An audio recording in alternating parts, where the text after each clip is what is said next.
कोई जिगर उनसे पूछे कैसे नस्ल बढ़ाएंगे, कोई जाकर उनसे पूछे नस्ल कैसे बढ़ाएंगे। जब बेटी ही नहीं रहेगी तो बहू कहाँ से लाएंगे।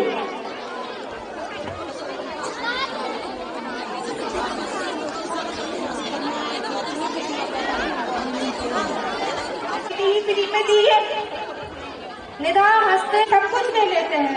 हिना झाड़ू लगाती हुई सुबह 5 बजे से उठकर काम साफ को सुनना आराम किस बात का। मरिया पकड़कर मेरे दहेज में गाड़ी थी, तुम्हारे लिए सिर्फ दुआएं।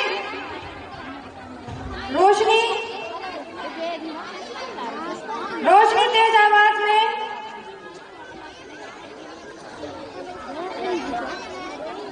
नबी करीम सल्लल्लाहु अलैहि वसल्लम ने फरमाया, तुम में तो सबसे बेहतर वो है जो अपने घर वालों के लिए बेहतर हो। फातिमा, बेहतरीन कौन है, जो डराए या जो इज्जत दे। सबसे बाबरकत सूरत वो है जिसमें कर्ज कम हो। आयशा, फिर ये लाखों कब्र किसने बनाया। जुल्म से बचो क्योंकि जालिम कयामत के दिन अंधेरों में होंगे। जोया, निदा हंसते हुए, अगर हम नौकरानियां हैं तो हमारी तनख्वाह कहाँ है। बैल की आवाज आती है, अगर कीमत दी थी तो आराम क्यों नहीं दिया, ये कैसा इंसाफ है। घंटी की आवाज आती है, महारानी दरवाजा खोल कर आओ।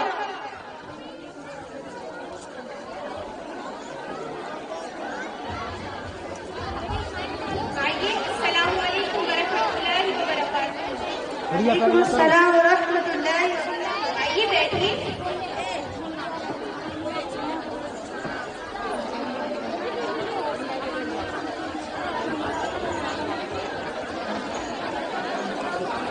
बढ़िया नहीं है ना उसको।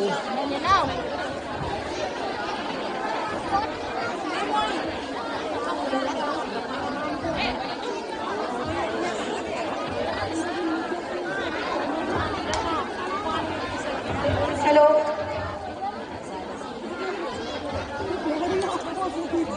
कैसे आना हुआ। दिमाग में आया तो दिल हल्का करके चले आए। मुझे रोज बताया जाता है कि अगर मैं बोली तो घर टूट जाएंगे। मेरा भी यही हाल है, मुझे रोज बताया जाता है कि मैं कम लेकर आई हूँ। सब्र करो, लोग क्या कहेंगे, अल्लाह क्या कहेगा। जोया दर्द से,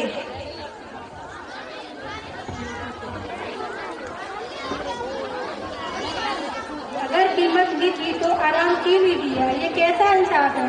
कीमत भी लड़की पर, जुल्म भी लड़की। मंजर दो,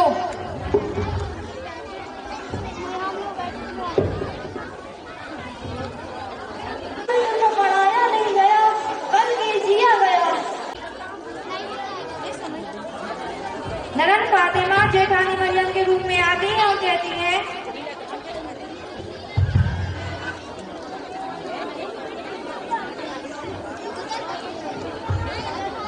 भाभी चलिए मुझे कॉलेज जाना है, आप मुझे नाश्ता बना दीजिए।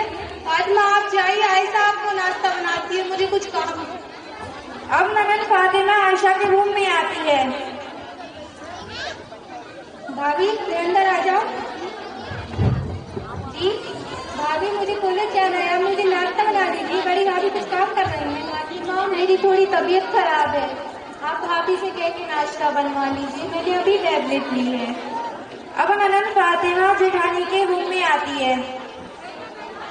बड़ी भाभी छोटी भाभी की तबीयत ठीक नहीं है, प्लीज आप मुझे नाश्ता बना दीजिए। महारानी को आए हुए अभी 2 दिन नहीं और तबीयत खराब हो गई, चलो मैं चल कर देखती हूँ।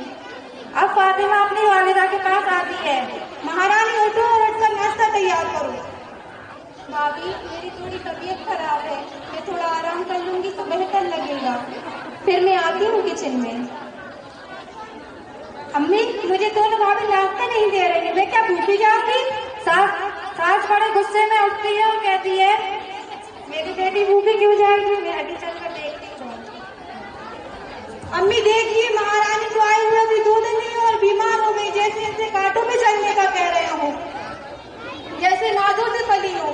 चार ठीकरे और 2 लूदरे लेकर आई हैं, उसमें भी नखरे शहजादियों वाले। वो जरा संभल कर चलो, बीमार तो होती है, पूरा घर साथ लेकर।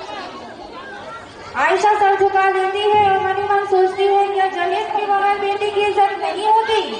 आयशा रो रही होती है और सोचती है कितना फर्क होता है अपने घर में और अजनबी घर में, जहाँ हर कदम नापा जाता है, हर बात पर सवाल उठते हैं। पहले तो कहा हम दीनदार हैं, हमें जहेज नहीं चाहिए, और हम हर वक्त जहेज पर ताना देते हैं। आयशा रो रही होती है और अपने पिछले दिन याद करती है। पर्दा कराओ, पर्दा कराओ, पर्दा।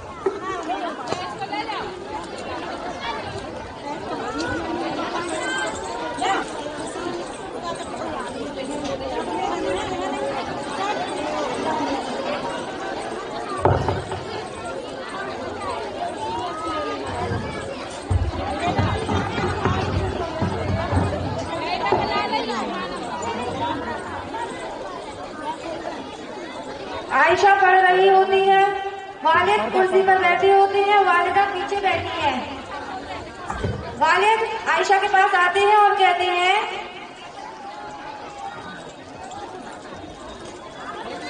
बेटी पढ़ाई करना फर्ज की बात है, बेटी याद रखना तुम्हारी इज्जत इनमें से ज्यादा खिदमत से होगी। बेटी अब तुम्हारा हक तो हो चुका है, तुम्हारी इज्जत तुम्हारे घर की इज्जत है। क्या वो बेटी बेटी नहीं होती? क्या वो मशीन होती है जिसे कोई नहीं समझ सकता? मैं जानता हूँ बेटी कोई सौदा नहीं कि उसकी कद्र सामान से नापी जाए, पर मैं ये भी जानता हूँ जहेज ना लाने का ताना अक्सर लड़कियों को तोड़कर रख देता है।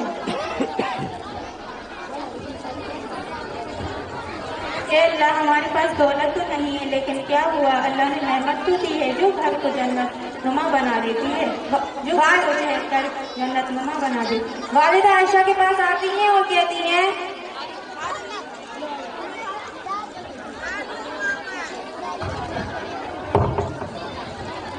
बेटी अप्पू की बात का बुरा मत मानना, वालिद की बातें सख्त होती हैं, लेकिन बेटी के हक में बेहतरीन होता है। आयशा की बहन आयशा के पास आती है, लिपट कर रोकर कहती है अब्बी आपके बगैर घर सुना हो जाएगा और मुझे कौन पढ़ाएगा। बैल की आवाज आती है, गुड़िया तुम पीछे चली जाओ भाई, दे परेशान आप बैठिए मैं देखिए। आयशा की बहन दरवाजा खोलती है। अरे आप वालेकुम अस्सलाम वरहमतुल्लाहि। आयशा डॉक्टर है? जी जी आइए, मैं अपनी के पास लेकर चलती हूँ। अस्सलाम वालेकुम वरहमतुल्लाहि वबरकातुहू। वालेकुम अस्सलाम वरहमतुल्लाहि वबरकातुहू। और कैसे आना हुआ? बस इम्तिहान के सिलसिले में आई थी।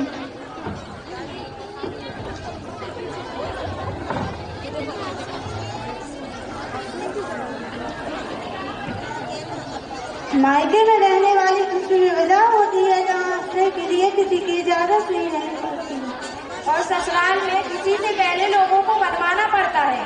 मायके में लड़के तितली की तरह होती है, जहाँ चाहे वहाँ उड़ सकती हैं, और ससुराल में उसी तितली के परों को नापा जाता है, कहीं वो हद से आगे तो नहीं बढ़ रहे। मायके में लड़के अभिमान होती है तो सहारा दिया जाता है, और ससुराल में उसका रंग और चलन देखकर उसको इज्जत दी जाती है, अगर वो कमजोर हो जाए तो उसे वो समझा जाता है। मायके में लड़के अभिमान या परेशान होती है तो सारा घर परेशान हो जाता है, और ससुराल में उसका गम और तड़प उसको अकेला छोड़ दिया जाता है और कहते हैं मायके चली जाओ। क्या वो खुशहाली के लिए बनी है? उसका वजूद सिर्फ काम करना और चुप रहना है। हाँ बहू कोई मशीन नहीं, वो भी इंसान है, वो भी इज्जत मोहब्बत का सहारा चाहती है। वालिद वालिदा की आंखों में देखकर कहते हैं हमने बेटी को इल्म दिया। वालिद मैं जानता हूँ बेटियां मायके में मोहब्बत पाती हैं, पर हमारा जालिम माशरे का ससुराल लड़कियों को तोड़कर रख देता है। हमने बेटी को इल्म दिया और तरबियत दी, फिर आपकी इतनी फिक्र करते हो। मेरी बेटी पढ़ी लिखी, उसका इल्म ही उसका दहेज होगा, और मैं किसी कीमत पर भी उन्हें अपनी बेटी को नहीं बेचूंगी। आयशा ये सुनकर रो रही होती है और आयशा की फ्रेंड उसको चुप करके कहती है, चुप हो जाओ, मैं भी आपके पास इसी सिलसिले में आई हूँ। मेरी फ्रेंड बता रही थी मेरे अब्बा की 4 बेटियां हैं, माँ बीमार रहती है, अब्बा की तनख्वाह माँ की बीमार है, हमारी पढ़ाई लिखाई में खर्च हो जाती है। अब अब्बा के अंदर ताकत नहीं है कि वो हमारी शादी करा सके। जब से मैंने मेरे अब्बा को हंसता हुआ नहीं देखा।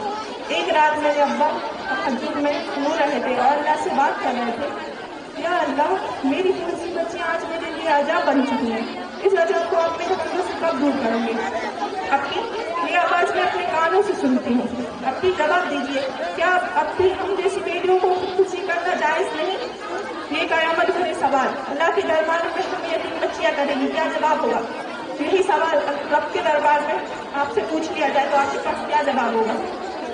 अल्लाह के प्यारों, शादी के अंदर 2 ही खर्च है, पहला महल का खर्च, दूसरा वलीमे का खर्च। लेकिन जमाना बदल गया है, जूते से लेकर पगड़ी से लेकर कुर्ते पजामे तक का खर्च सब ससुरे के सर पे निकाला जाता है। जहाँ तक कि तौलिया तक का खर्च सब ससुरे के सर से निकाला जाता है। अल्लाह के प्यारों, इस्लाम ने 2 ही खर्च बनाए, पहला महल भी तुझे ही देना है, दूसरा वलीमा भी तुझे देना। लेकिन जमाना बदल गया है, बाकायदा बेटी पैदा करके भीख मांगी जाती है।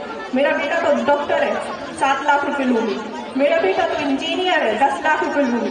मेरा बेटा तो पायलट है, 15 लाख रुपए लूंगी।